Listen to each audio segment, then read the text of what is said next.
정치 한수 천정배 전 법무부 장관과 함께 첫 영수회담을 비롯해서 정치권 현안 짚어보겠습니다. 안녕하십니까? 예, 안녕하세요. 예, 잠시 뒤 2시부터 용산 대통령실에서 윤석열 대통령과 이재명 대표의 그동안에 조언은 여러 차례 했습니다마는 첫 번째 그 회담이 진행될 예정입니다. 대통령 출범한 지 이제 취임한 지 이제 2년여 만에 여야 영수회담이 열리게 되는 겁니다. 그래서 실무회담에서 약간의 좀 우여곡절이 있었는데 결국은 이렇게 이제 만나게 돼서 의제 제한 없이 만나게 되는데 어떻습니까? 시간이 현재로서는 1시간 정도라고 하는데 이제 그거보다는 좀 길어지지 않을까 예상은 됩니다만은 선택과 좀 집중을 해야 될 것 같은데 어떤 데다가 좀 두 분이 좀 초점을 맞출 것 같습니까? 하여튼 우선은 지금 우리 국민을 대표하는 양대 최고 지도자가 이 정권 들어서 처음 만나는 자리니까 굉장히 의미가 크다고 생각합니다. 제발 좀 이번에 협치의 물꼬를 텄으면 하는 그런 국민적 바람을 가져봅니다. 아마 이번에 이재명 대표는 어떤 의미에서는 선거에도 이겼고 크게 변화할 가능성은 저는 크게 없다고 보고요. 그래서 지금 예측한 대로 무슨 몇 가지 현안, 최상병 사건의 특검이라든가 또 김건희 여사 문제라든가 또 경우에 따라 이태원 참사 특별법 같은 문제들을 저는 해야만 한다고 생각합니다. 굉장히 중요한. 또 나아가서는 아마 이 대표 입장에서는 25만 원의 민생지원금 등등도 거론하겠지만 어쨌든 그렇게 되겠지만요. 저는 좀 그것을 넘어서서 이재명 대표가 이 전체 정치를 크게 풀 수 있는 그런 좀 제안을 내놨으면 하는 그런 기대도 가지고 있고 혹시 그런 게 있을 수 있겠다 하는 생각을 해봅니다. 말하자면 중립내각이라든가 거국내각이라든가 이런 거를 해서 물론 그런 게 야당도 적극적으로 협력하겠다는 것을 전제로 하는 거겠죠. 그래서 좀 제발 이제 앞으로 한 3년간은 그런 좀 여야의 큰 틀에서의 협력과 협치가 이루어지는 그런 물꼬가 튀었으면 하는 바람입니다. 오늘 총리 관련한 언급도 당연히 있겠죠. 총리 후임을 이제 누구로 할지 그런 말씀을 나누면서 중립내각이라든지 거국내각이 됐든 언급도 자연스럽게 나올 수도 있지 않을까요?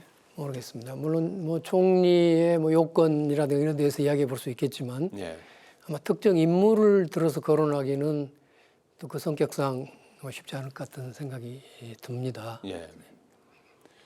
오늘 여러 가지 이제 관전 포인트가 있는데 과연 이제 1시간 넘게 이제 진행이 될 수 있을지 또 두 분만의 이제 독대라고 할까 이제 단독 회담이 별도로 있을지 그다음에 앞으로 이제 회담을 정례화한다든지 하는 합의문 같은 것들이 나올 수 있을지 몇 가지 이제 관전 포인트가 있는 것 같아요. 어떻게 전망하십니까? 저는 그 이전에 가장 궁금한 포인트가 과연 윤석열 대통령이 변화의 모습을 보일 것인가. 사실 윤 대통령은 우리나라의 대통령이지만은 어떤 의미에서는 한 번도 그러니까 적나라하게 국민 앞에 나선 적이 별로 없어요. 몇 년간. 언론하고도 별 접촉이 없었던 것 같고 국무회의 같은 데서 거기야 일방적으로 이야기할 수는 있었겠지만은 초기에 도어 스태핑 그때 이후에 이제 몇 년간은 말이에요. 그래서 오히려 이번에는 어찌 보면은 임자를 만난 거 아닌가요? 우리 국민 중에서도 가장 비판적이고 말하자면 그 대표성이 있는 이제 상대를 만나서 어떻게 대화하느냐 하는 거 저는 그 우선 태도가 궁금합니다. 과연 제가 바라기에는 겸허하고 좀 진지하고 포용력 있는 태도를 보여줬으면 좋겠는데 우선 그게 첫째 좀 저는 관전 포인트라고 보이고요. 두 번째는 이제 윤 대통령 자신도 총선 참패 이후에 국정쇄신을 하겠다는 이야기도 했어요. 국민의 뜻을 겸허히 받들어서 국정쇄신하겠다고 그랬는데 저는 이제 국정쇄신의 첫걸음이 뭘까 생각해 보면은 하나는 소통이고 오늘 또 사실은 소통의 일환이니까 그 점은 인정해 줘야 되겠죠. 그런데 또 하나는 이 어떤 원칙으로 돌아가는 겁니다. 말하자면 윤석열 대통령이 검사 때 나는 사람에게는 충성하지 않는다. 국민을 감동시켰습니다. 저도 감동했습니다. 그 이야기는 원칙을 지키겠다는 거 아니겠습니까? 그런데 막상 대통령이 되고 보니까 그 원칙이 매우 차별적인 원칙인 것 같아요. 이를테면 뭐 김건희 사건이라든가 또는 이 최상병 사건은 대통령실의 개입 여부가 지금 굉장히 의혹을 받고 있잖아요. 예. 이런 일들은 그냥 뭉개거나 경우에 따라서는 은폐하려고 한다는 그런 의심을 받고 있고, 야당 대표라든가 또 심지어는 야당 대표 부인에 대해서는 뭐 끝끝내 검찰 수사가 진행돼서 기소되고 이런 차별적 원칙이다. 예. 는 것이 이번에 좀 불식됐으면 좋겠다. 그런 점에서 본다면 윤 대통령이 최상병 사건이나 김건희 여사 사건에 대해서 매우 좀 솔직하고 매우 전진적인 태도를 보여주어야만이 아마 회담의 성과가 있을 거라고 생각합니다. 예.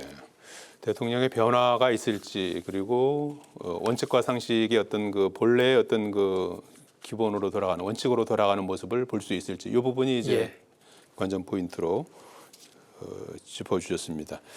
자, 그 부분은 이제 어떤 결과가 나오는지 한번 이제 결과를 놓고 또 다음에 한번 다뤄보도록 하겠습니다. 오늘 21대 이제 마지막 회기가 이제 내일 모레 5월부터 이제 시작이 될 예정인데 일정을 놓고 여야가 이제 신경전을 벌이고 있습니다.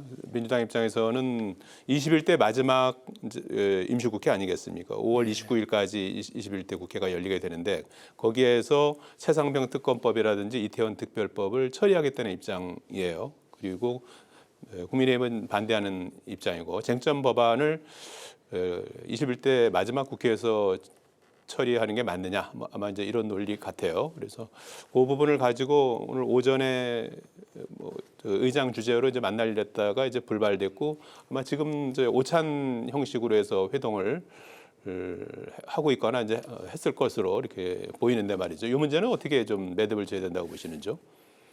사실은 이제 지금 말씀하신 그런 중요한 안건들이 다 이미 지난번에 한번 국회를 통과했다가 대통령이 거부권을 행사해서 사실은 무산됐던 것 아닙니까? 그런데 그런 구도가 이번 선거 총선에서 민주당이 대승을 했음에도 불구하고 별로 변하지는 않았죠.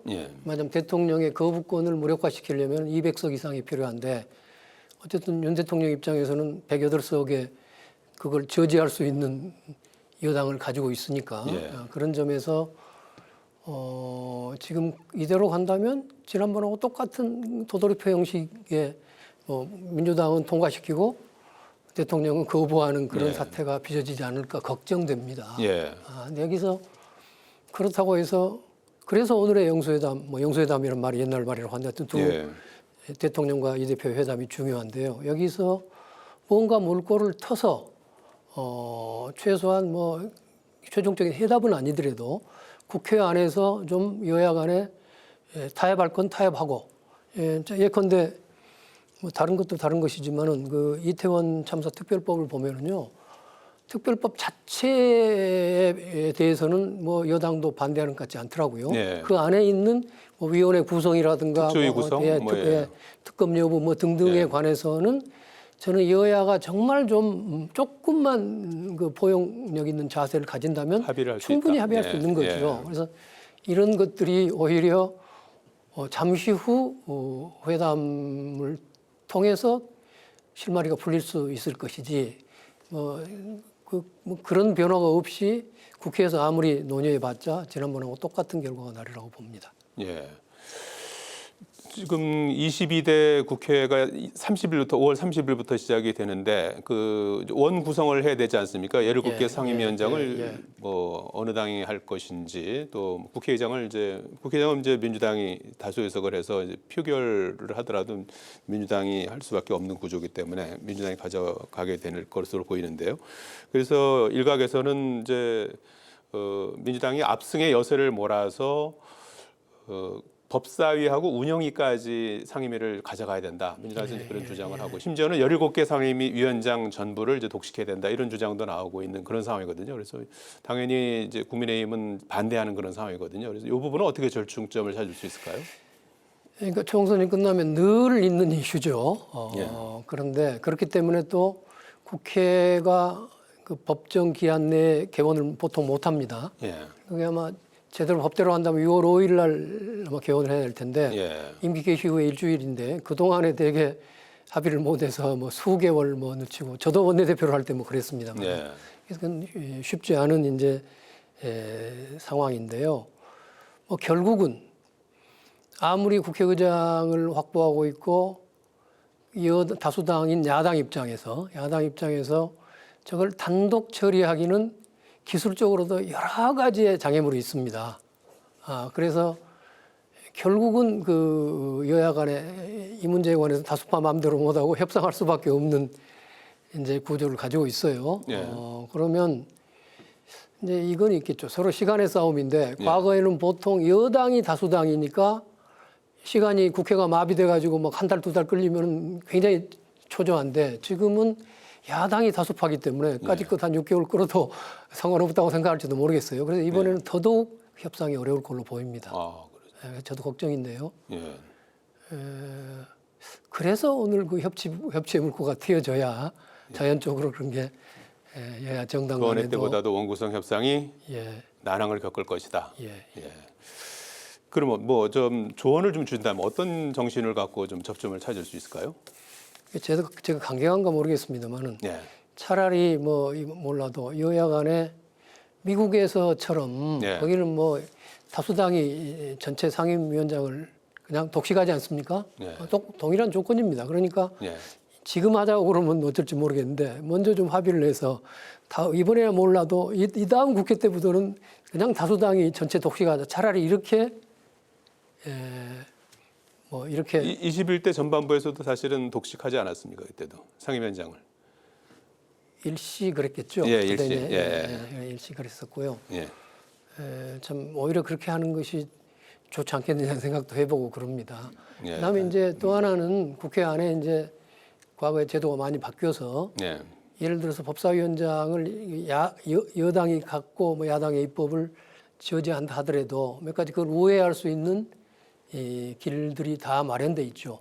그러니까 민주당 입장에서는 그걸 잘 하면은 예. 시간을 두고 그러니까 뭐 당장 하려면 어렵지만은 시간을 두고 입법을 하려면 결국 다수파 의사대로 할 수 있는 길이 다 뚫려 있습니다. 예. 필리버스터도 무료할 수 있고 뭐 패스트트랙도 태울 수도 있고 뭐 등등 여러 가지 길이 있어서 제가 민주당이라면 그런 좀 그런 전략 조금 더 긴 호흡으로 전략적 사고를 해가면서 이제 그야말로 민생이나 개혁 입법을 추진해야 되겠죠. 예. 알겠습니다. 자, 오늘 오전에 국민의힘이 3차 당선인 총회를 열어서 황우여 전 새누리당 대표를 지명했습니다. 뭐 비대위원장 인선난을 겪은 이제 결과로 이제 황우여 고문을 이제 지명을 했습니다. 그래서 판사 출신 원로 인사고 새누리당 원내대표 당대표를 지낸 분이죠. 물론 이제 비대위원장을 이제 하는데 자기 전당대회 한 6월 말 7월 초쯤에 열릴 것으로 예상되지 않습니까? 그래서 전당대회 전까지 한 2달 정도 당을 이끌게 됐습니다. 이건 어떻게 평가하시는지요?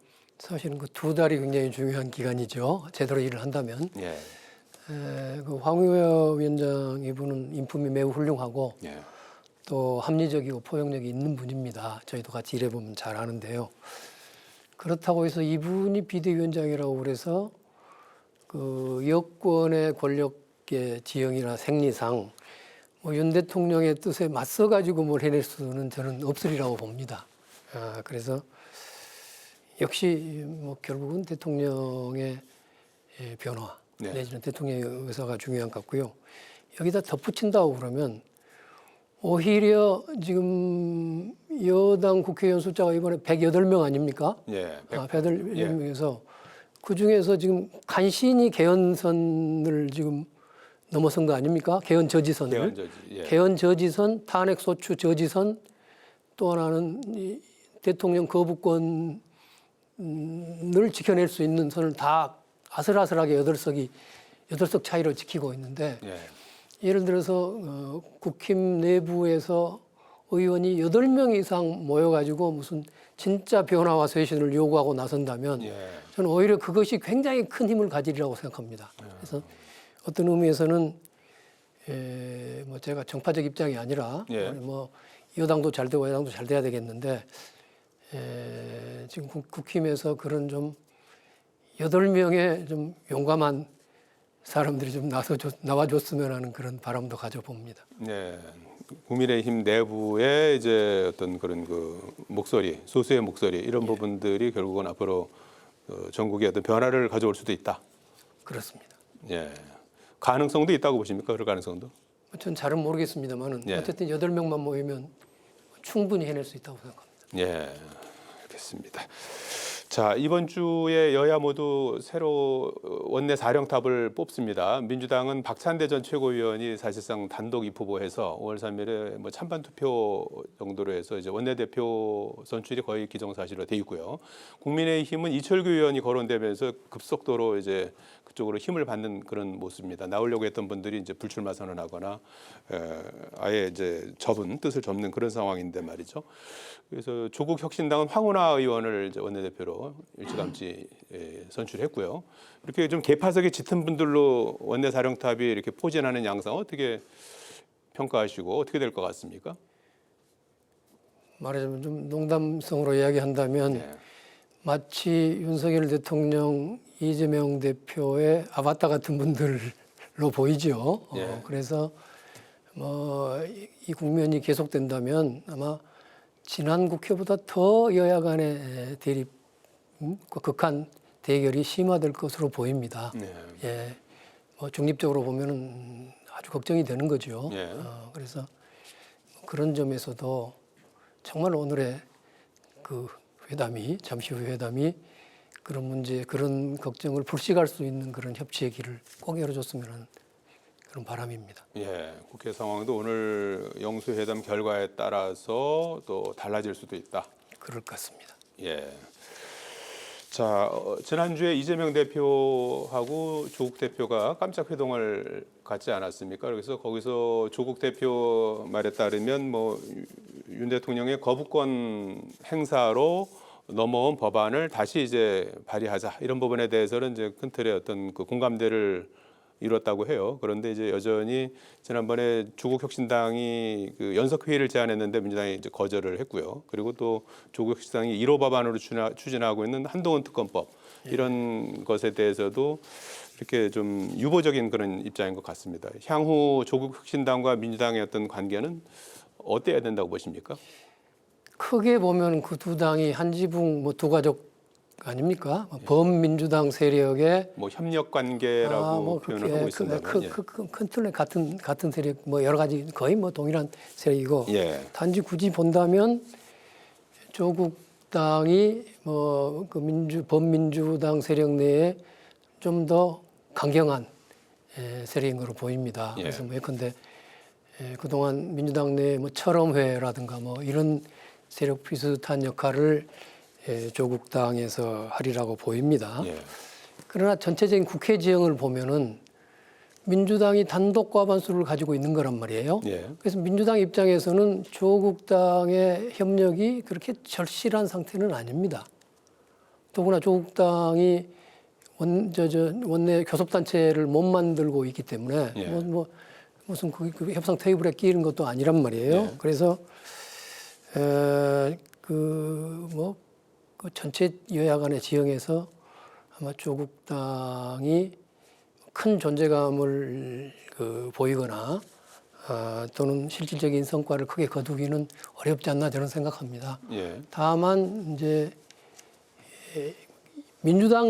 범민주당 세력 내에서의 선명성 경쟁이 이루어진달까요? 조국당 쪽에서 훨씬 더 강경한 네. 대여 투쟁을 할 가능성이 높고 네. 민주당도 그걸 의식해서 뭐 따라간다든가 뭐 이럴 가능성은 저는 크다고 봅니다. 예. 그 선명성 경쟁이 어떤 그 정치 발전에는 도움이 되는 건가요? 어떤 작용을 할까요? 예. 지금 국면에서 썩 그럴 것 같지 않군요. 예. 여야 간의 대립이 첨예화될 가능성이 높죠. 오히려 그렇다. 예. 알겠습니다.